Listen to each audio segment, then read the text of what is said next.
Leo tutaangazia fedha 10 tofauti ambazo zina thamani zaidi duniani.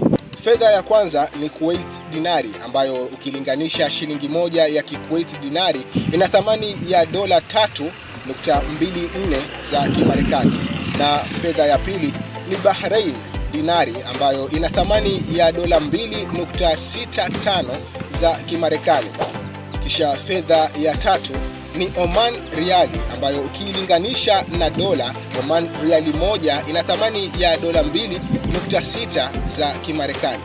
Kisha fedha ya nne ni Jordanian dinari, ambayo ina thamani ya dola 1.41 ikilinganishwa na pesa ama fedha ya Kimarekani.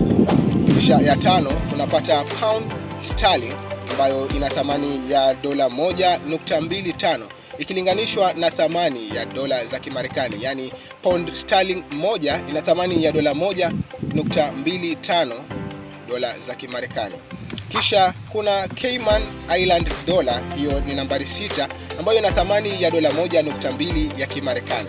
Kisha nambari 7 imeshikililiwa na Swiss francs, ambayo ina thamani ya dola 1.2 za Kimarekani, yani Swiss francs moja ina thamani ya dola 1.2 za Kimarekani.